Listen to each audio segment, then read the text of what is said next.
to my home state of Oregon's history, vital to our tribes, vital to our ecosystems, vital to our economy. Unfortunately, since the middle of the 20th century, juvenile coho salmon have been dying at extraordinary rates. And in the 1990s, they were listed under the Endangered Species Act. In 2020, researchers linked some of the salmon deaths to the chemical known as 6-PPD, and we'll hear more about that from our witnesses. 6-PPD is an additive to car tires. It prevents the tires from wearing out as fast as they would otherwise. It's been used as an additive since the 1960s. Around the same time, we started noticing that coho salmon were suffering.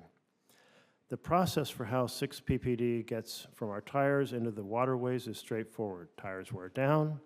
They create essentially tire dust.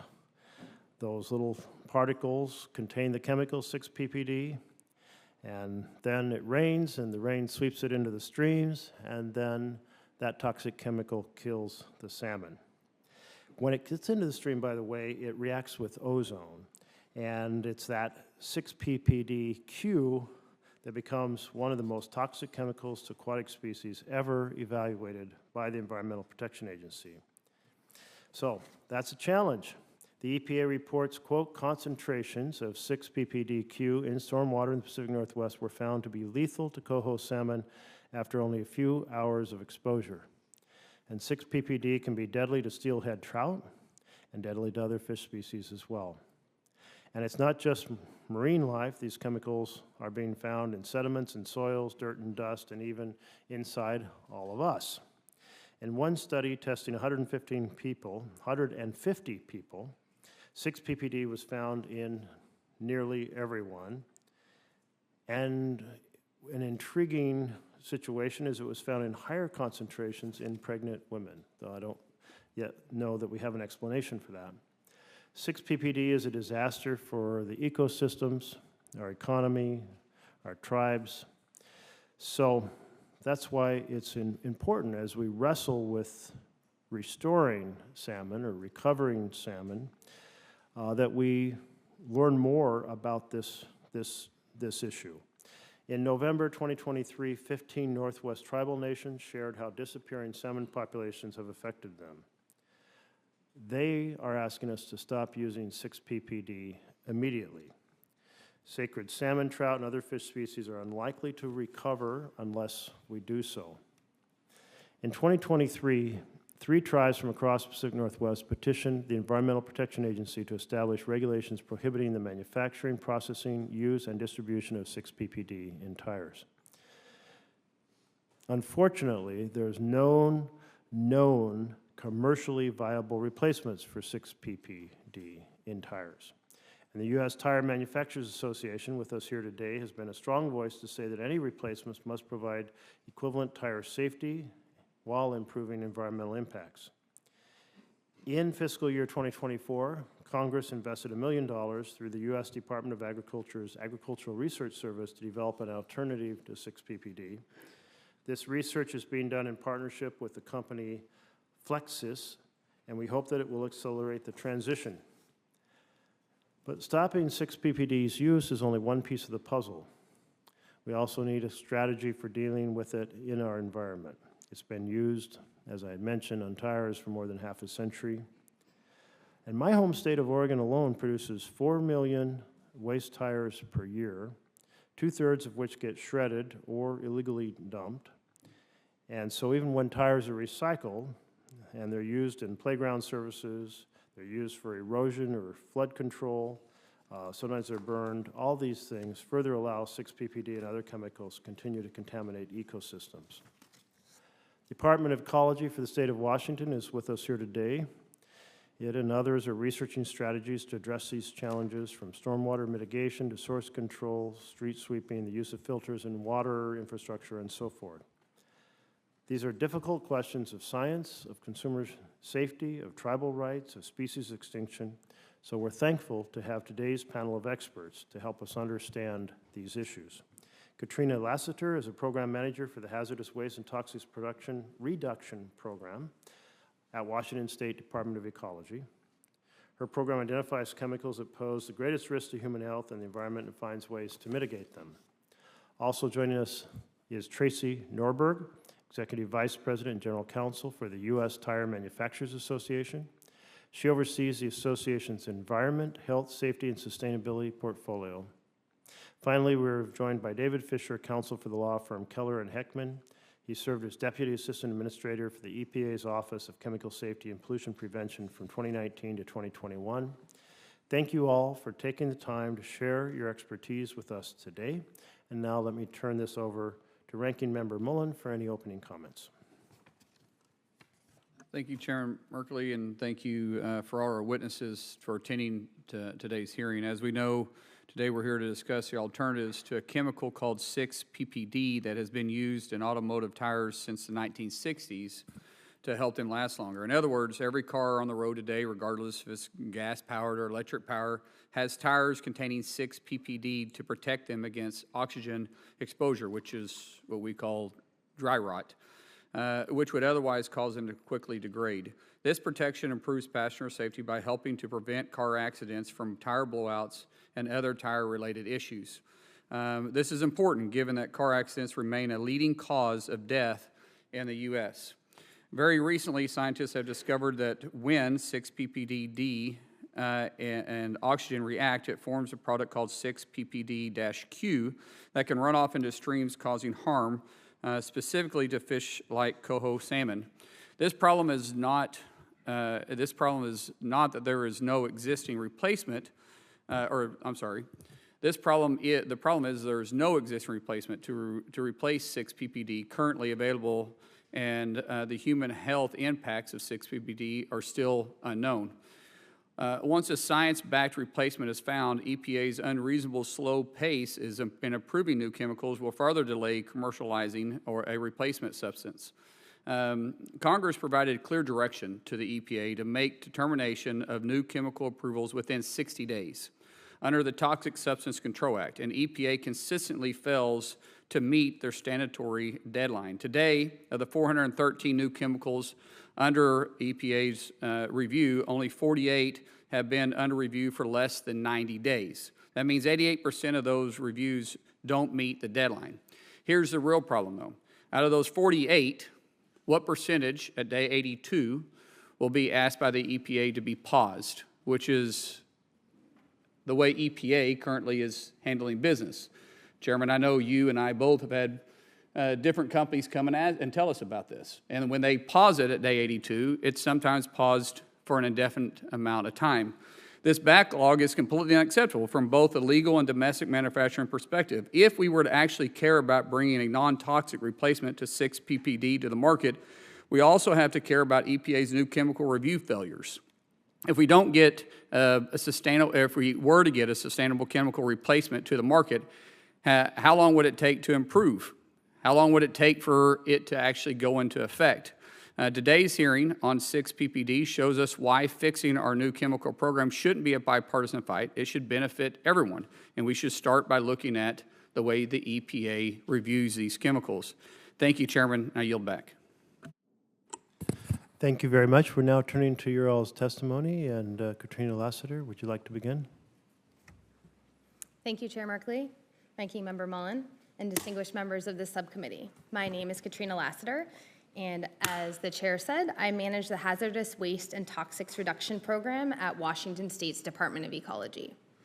I'm honored to be here today, and I thank you for holding this hearing. Some of this may sound redundant to Chair Merkley's opening statement.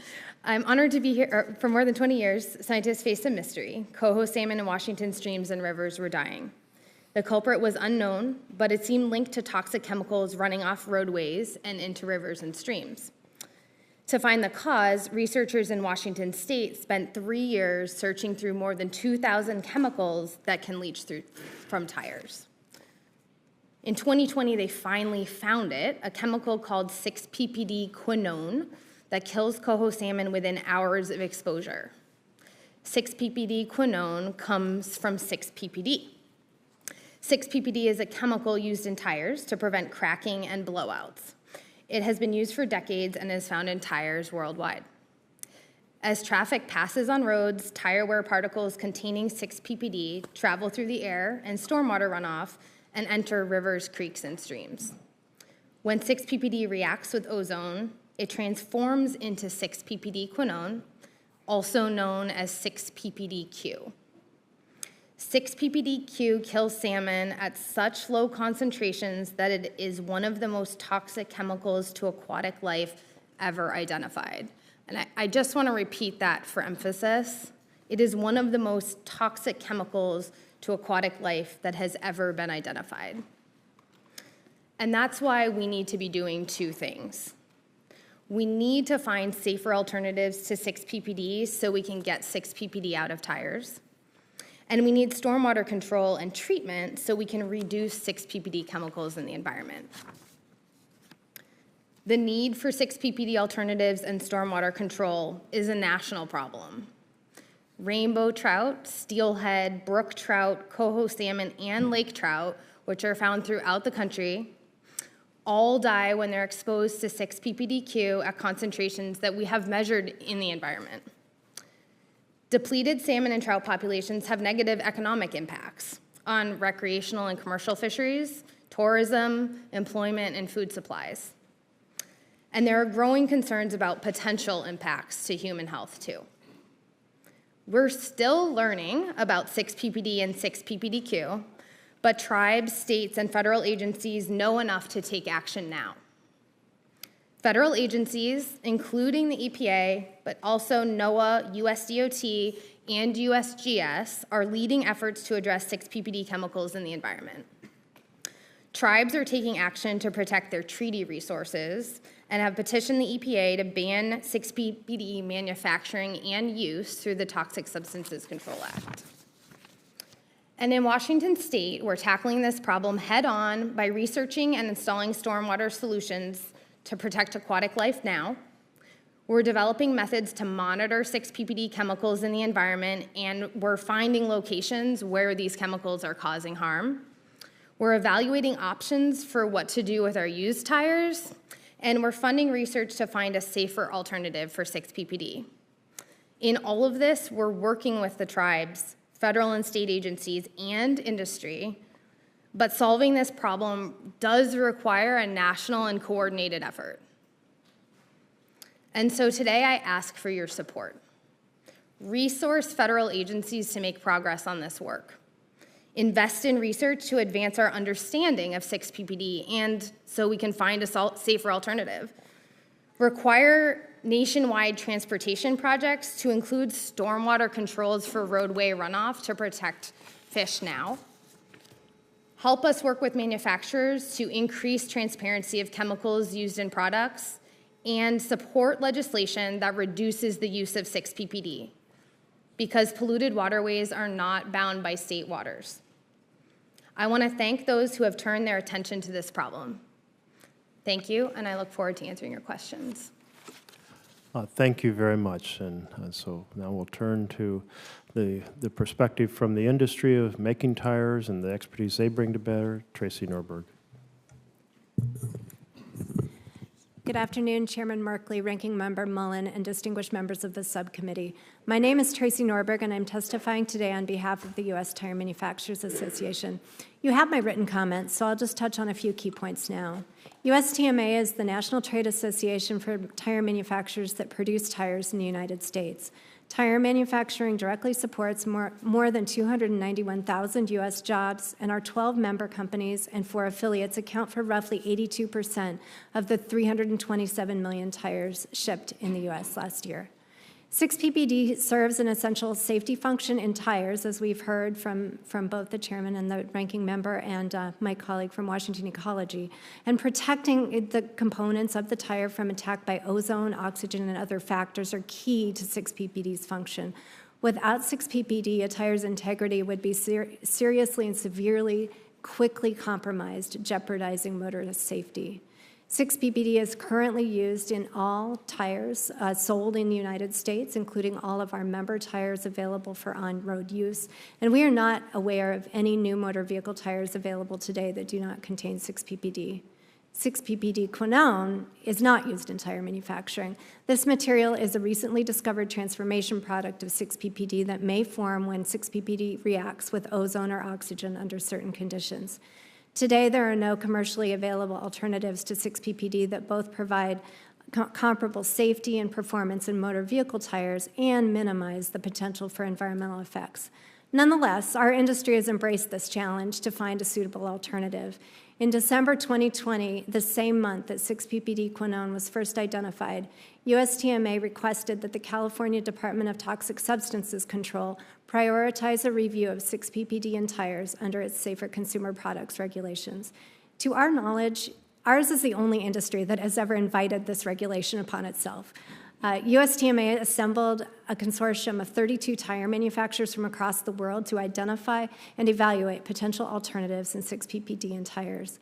In accordance with California regulations, each consortium member submitted the USTMA preliminary or Stage 1 alternatives analysis this past spring and submitted an updated report last week in response to DTSC comments. As part of the Stage 1 report, we screened more than 60 potential alternatives for their suitability to replace 6-PPD in tires, and 7 of those merited further evaluation in Stage 2 of the process that will commence shortly. By the end of this alternatives analysis process, we are optimistic that we will have identified one or more possible alternatives that hold promise to replace 6-PPD or materially reduce the level of 6-PPD in motor vehicle tires, subject, of course, to future performance testing to ensure tire safety and performance. The search for an alternative is complex, and research in this space is continually evolving. We continue to work actively, transparently, and collaboratively with a broad array of stakeholders in academia and at the state, federal, tribal, and international levels on this important work. Our collaboration with Washington Ecology extends back to 2019, actually predating the identification of 6-PPD quinone, and includes providing information on tire materials that may be found in stormwater runoff, providing technical expertise on identifying and researching tire and road wear particles, and providing samples of cryogenically milled tire tread to support research. I hope it's clear that the industry is moving forward with great alacrity. While efforts to find and implement a suitable alternative to 6-PPD will take time, there are things that can be done now to reduce 6-PPD and 6-PPD quinone in the environment. Those measures some of them have already been mentioned, but they do include street sweeping in urban areas, choosing pavement surfaces such as rubber-modified asphalt and permeable pavement that reduce tire abrasion and mitigate stormwater impacts, installing bioretention technologies to treat stormwater, and maintaining proper tire inflation pressure to reduce tire abrasion. Research in Oregon and Washington have demonstrated the effectiveness of some of these technologies in improving stormwater quality. We welcome the opportunity to collaborate with Congress as well as regulators, affected partners, and interested stakeholders to develop policies that take advantage of technologies to help mitigate stormwater impacts associated with roadways for a more immediate positive effect on the aquatic environment. We appreciate your time and the opportunity to be here today, and we welcome the opportunity to be part of this discussion moving forward. I'm happy to answer your questions. Thank you.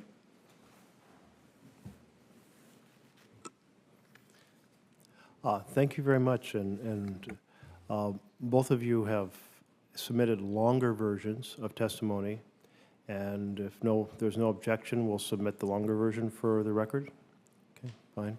And because you're kind of amazing us up here, you're completing like exactly under the 5 minutes allocated, so really well presented. Mr. Fisher, let's turn to you. Thank you. Good afternoon, Chairman Merkley, Ranking Member Mullen, and members of the subcommittee. Thank you for the opportunity to participate in today's hearing on 6-PPD. My name is David Fisher, and I'm counsel with the law firm of Keller & Heckman, where I help clients navigate the Toxic Substances Control Act. Prior to joining Keller & Heckman, I had the great privilege of serving as a Deputy Assistant Administrator for the Office of Chemical Safety and Pollution Prevention at EPA. Today's hearing on 6-PPD, its environmental impacts, and ongoing research into potential alternatives prompts a discussion of EPA's New Chemicals Program and Section 5 of TSCA, which governs the review of new chemicals and new chemical uses.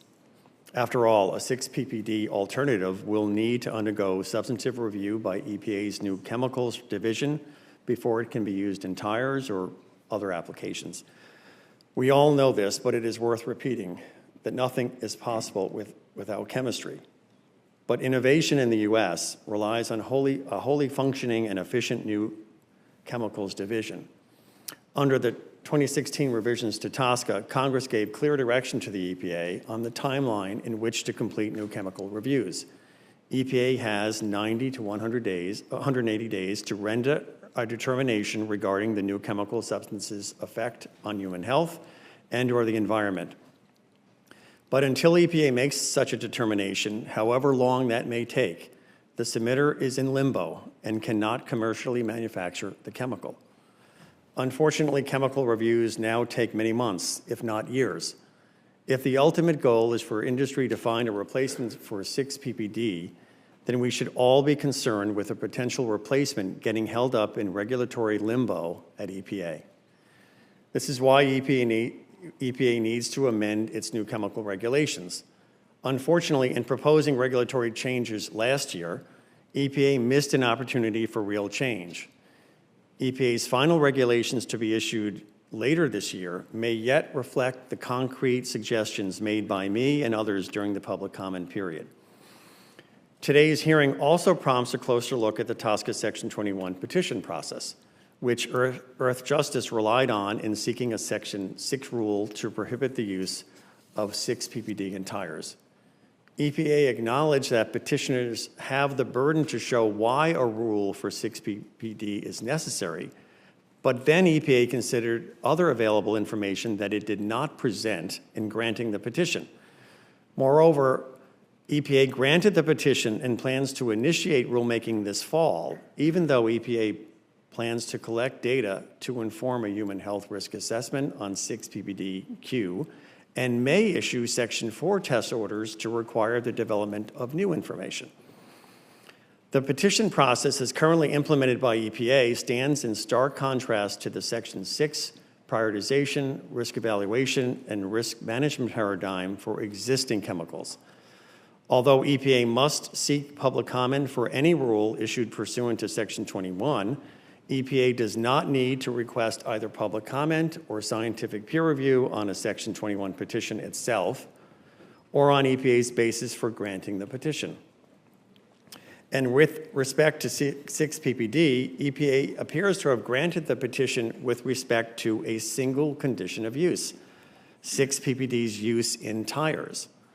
For Section 6 risk evaluations, however, EPA recently changed its regulations to mandate a whole chemical approach in which EPA reviews all conditions of use for a chemical and renders a single unreasonable risk determination for the whole chemical rather than for any condition of use. My fear is that Section 21 is fast becoming an end run around Section 6, especially at a time when EPA's refrain is a plea for more funds to implement Sections 5 and Section 6. And by granting Section 21 petitions, EPA diverts resources away from its statutory obligations under Sections 5 and 6. EPA doesn't collect fees from Section 21 petitioners, but it does collect these fees from new chemical submissions and Section 6 risk evaluations. It may be that Congress will need to further amend TSCA to address these and other ongoing challenges with TSCA implementation, but those are likely topics for future hearings. And I thank you for the opportunity and look forward to your questions. Yes, thank you very much, Mr. Fisher. And as you were testifying, I was taken back to the extensive bipartisan discussions we had a couple years ago when we were kind of reformulating TSCA and trying to make it work more effectively. I imagine there'll be future hearings like that. That seems to be a challenging process. I wanted to begin with some questions for you, Ms. Lassiter. I'm trying to understand really the impact of this chemical.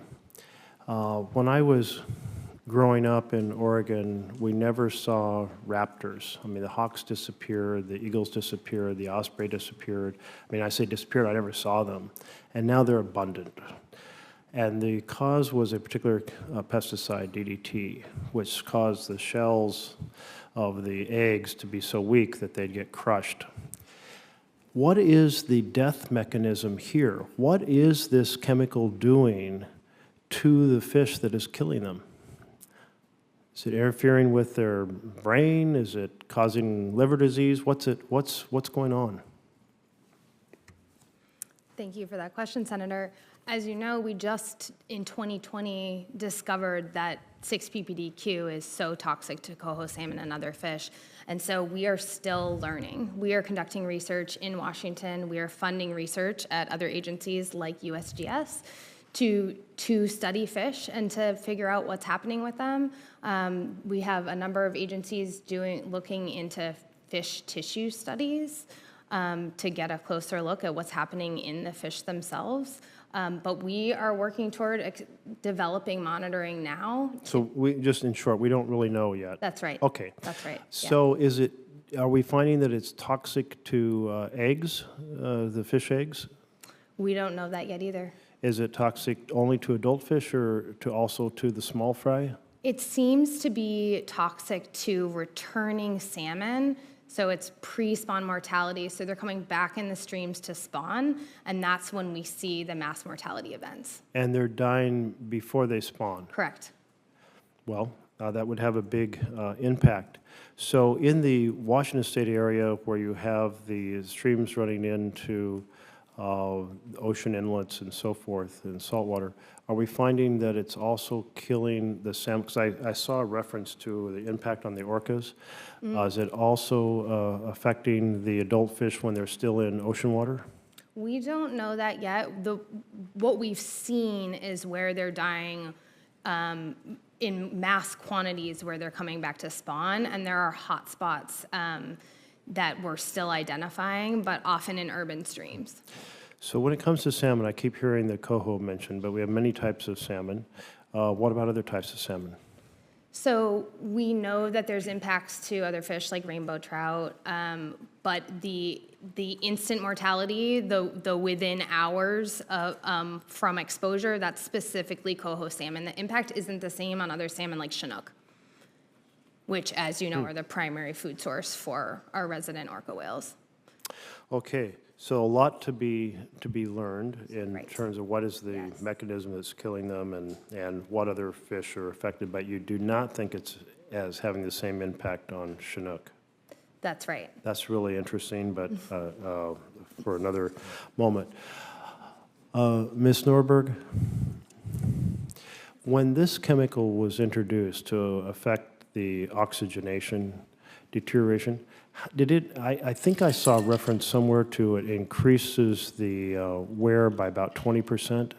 Is that accurate, or how would you characterize the extension of life of the tire? Yeah, in general terms, it's at least, tires are lasting at least 2/3 longer than they would without 6-ppd.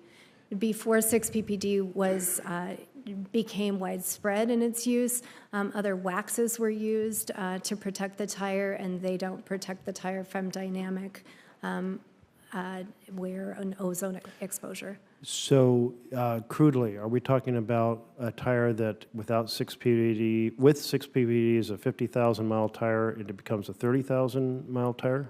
I think it would be much more severe than that.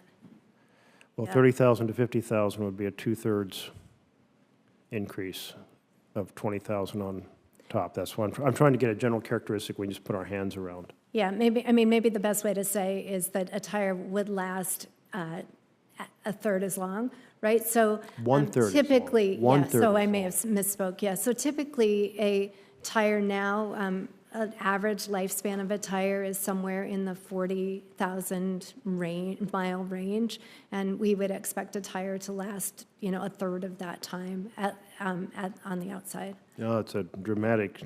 Yeah, it's very change, dramatic. for sure. Yes. And I really appreciate the cooperation of the tire industry in tackling this challenge, because not every industry says, yes, we recognize it's an issue and we want to be partners in trying to find a solution. So that's very, very helpful.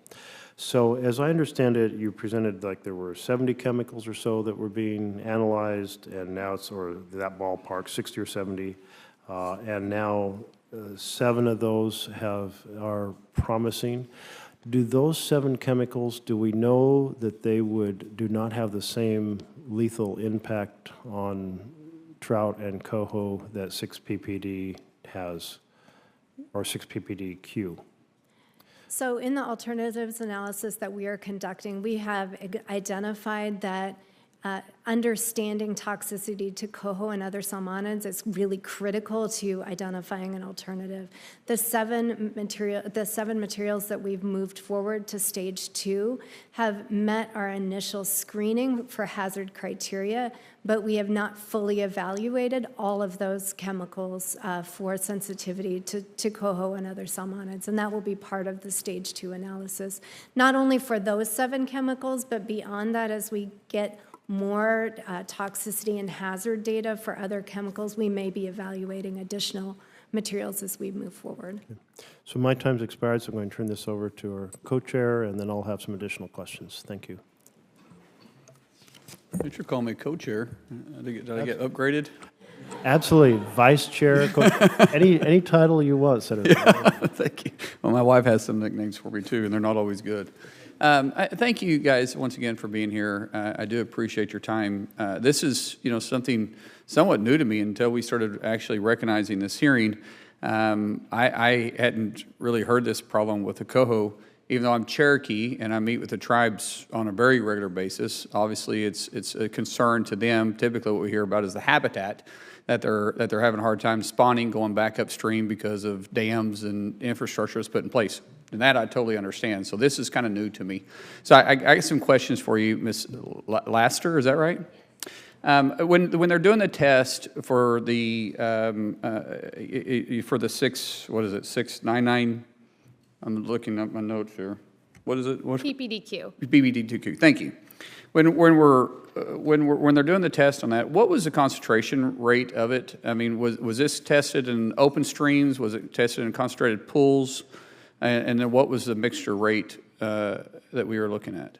So we've tested at concentrations that are found in the environment. I don't have the exact numbers in front of me. I don't know how meaningful they would be. But was it tested in the environment or in moving body of water, or was it a concentrated pool? Mostly we've been testing in labs. I mean, there's been a lot of different testing happening, not just at my agency, so I can't speak to that. But we have tested in the lab at concentrations that have been found in the environment. But not in the environment. So we haven't actually tested this in the moving water environment to see how fast it's actually diluted inside the moving water, and then what's the concentration rate per acreage of water per fish. Okay, we have sampled for 6-PBDQ in our moving waterways, but when we're doing the tests on fish, that's happening in a laboratory environment. And listen, I'm all about finding an alternative. I really am. But we also need to understand the impact of it too. Absolutely. Mr. Chairman, I think what Ms. Norburn was referring to by a third less, remember this is affected by oxygen when it interacts with it. So you can't just look at the tire based on the miles, because it's the exposure rate, it's the dry rot. It's the same thing if a car is sitting there in the environment for 4 years, 5 years, even though it's not driven, it can be a brand new tire. They'll create dry rot, which makes it not safe to drive anymore. It's the amount of time it can be exposed, and I think that's what we need to be looking at here. Because the people that are today just used to look at the tread rate on it, then you're not going to understand the dry rot, the cracking that's happening on the sidewalls, which is where the dangerous part happens. It blows out on the front axle. You have all types of issues, and then it's the effect that happens not just to the driver, but then everyone around the vehicle.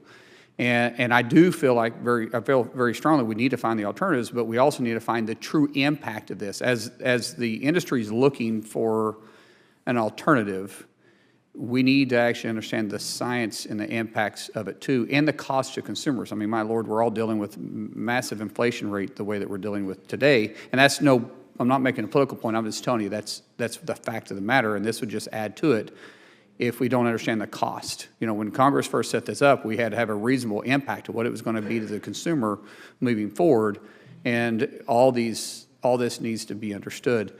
Mr. Fisher, you talked about something I was talking about with the EPA and the fact that they're not able to get these approvals done to actually make the change we need to. Can you elaborate a little bit more on that?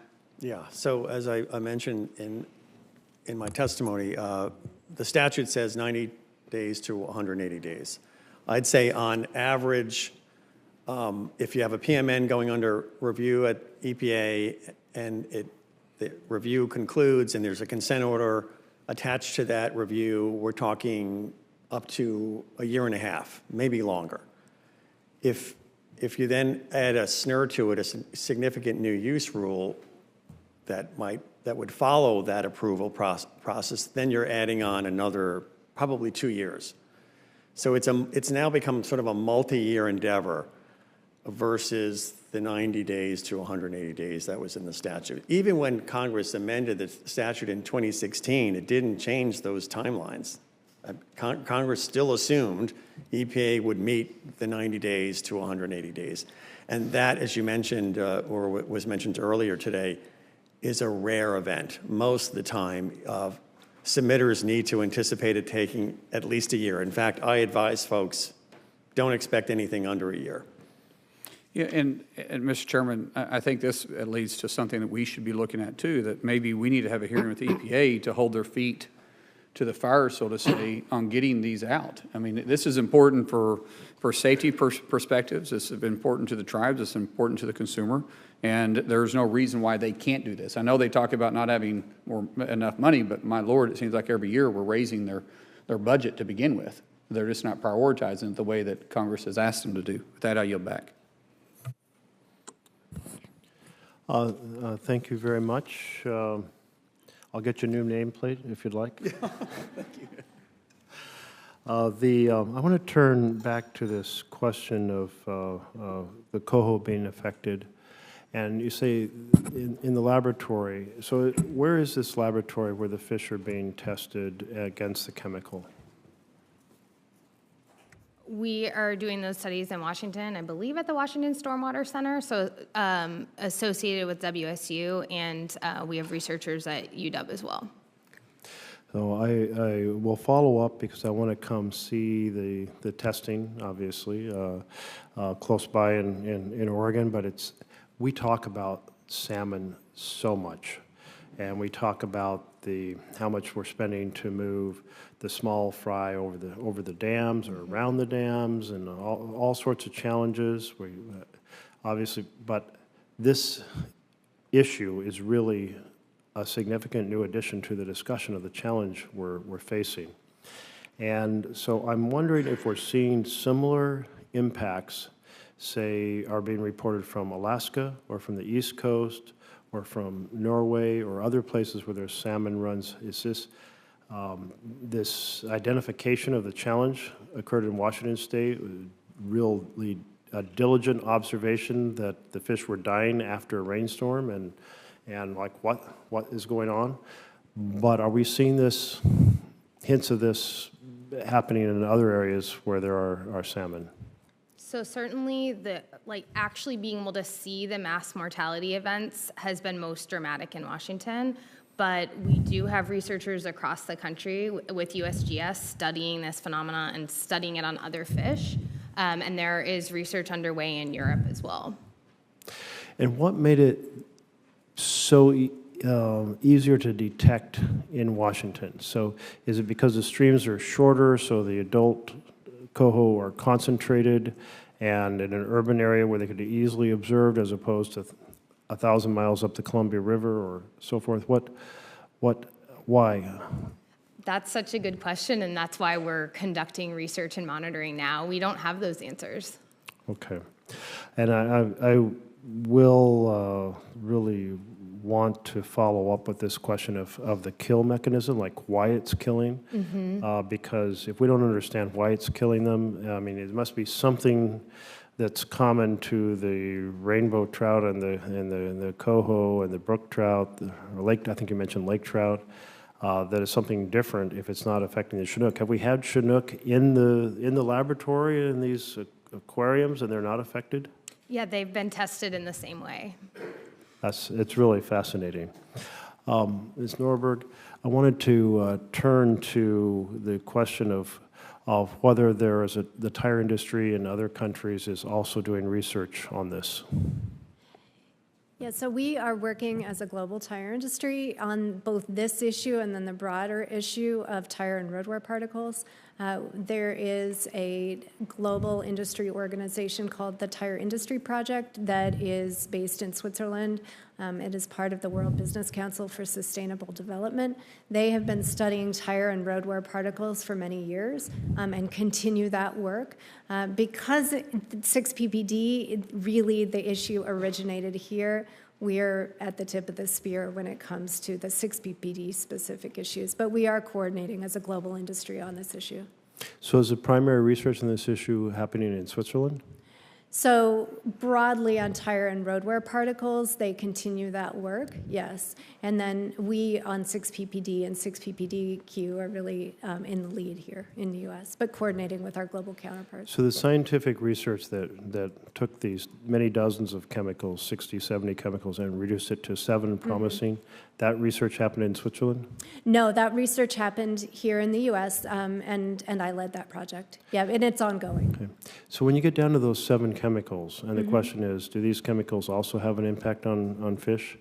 Are you transporting those chemicals to Ms. Lassiter's Washington State laboratories to be tested, or how are you determining the impact? So the work that we've been doing is pursuant to the California regulatory requirements as part of the Safer Consumer Products regulations, and that regulation is a very rigorous, very prescribed process for evaluating alternatives to identify safer chemicals and products.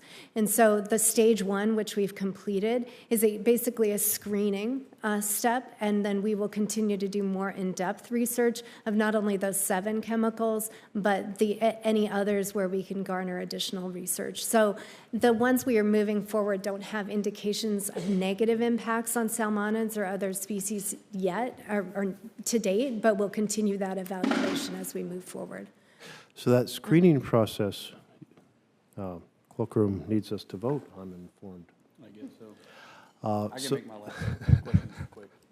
So I'm going to stop, turn it over to our vice chair, co-chair, ranking member, all of the above, and then we'll adjourn the hearing. I really appreciate you all bringing your information to bear, because this situation where the high lethality of this particular chemical in regards to coho is a super big deal, and we've got to solve it. Thank you. Thank you once again. I just real quick, Ms. Norberg, how many other things are the 6-PPD found in? Is there other products? I'm sorry, I missed the last part of your question. What other products are 6-PPD found in, other than just tires? I don't think I could give you the full list. I'm most familiar with tires, but other rubber products most likely contain 6-PPD. Ms. Lester, do you know? I'm just curious. I don't know the answer either. I'm just asking. Oh, right. No, that's certainly Ms. Norberg's area of expertise. Yeah, and I'm aware of one study in Washington State that looked at seals for water systems, but I couldn't. I would assume so. We're happy to I would assume they would be follow up. in seals. Mr. Fisher, do you know? I think that's something we need to find out too, what other places find. My last question that I have real quick, what steps, Mr. Fisher, what steps do you recommend the EPA could do administratively to improve their timeline? Thank you for that question. So in my written submission, I included a fairly lengthy petition for rulemaking where we basically took Part 720, which are the regulations that govern new chemical reviews, and made a lot of substantive changes. But a couple would be that sort of requiring EPA to take a much more reasonable approach when they are reviewing a new chemical submission. So for example, if they don't have data, their defaults should be reasonable. Right now, they tend to be worst case scenarios, which are completely unrealistic, implausible, et cetera. And I think EPA needs to sort of bring that thinking back into a more reasonable area. So the concept of reasonableness, I think, should be really instilled in how EPA reviews new chemicals. There are a lot of other suggestions as well in the petition that you now have as part of the record, but another one I'd like to mention is there should be much more of a collaborative exchange between the submitter and EPA staff. There should be an understanding of if EPA needs more data, if there are issues with the data that have been submitted, that should be conveyed to the submitter on a more timely approach or basis. Right now, it tends to, you submit and it tends to go into a bit of a black box. And I think that can both frustrate the submitter, and it also may prolong the review process if EPA could have obtained answers to its questions a lot earlier. So I really believe there should be much more of a collaborative approach to getting new chemicals reviewed and hopefully approved. Thank you, and thank you guys for being here. Ms. Lassiter, is it appropriate for me to say that 6-PPD is to coho as DDT was to eagles? A very short answer. Fair or unfair? It's fair. Thank It you. is considered Okay. highly toxic. Given that we're supposed to be voting, I have to run. Thank you, Senator. Before we adjourn, I ask unanimous consent from all the members present to submit for the record a variety of materials that include letters from stakeholders and other materials related to today's hearing. Hearing no objection, so approved. Additionally, senators will be allowed to submit questions for the record through the close of business on Wednesday, August 14th, 2024. We'll compile those questions, send them out to all of you, and we'll ask for a reply, if possible, by Wednesday, August 28th, 2024. And with that, the hearing is adjourned, and I apologize, I will not be coming down to say hello because I'm running out the door. Take care, and thank you.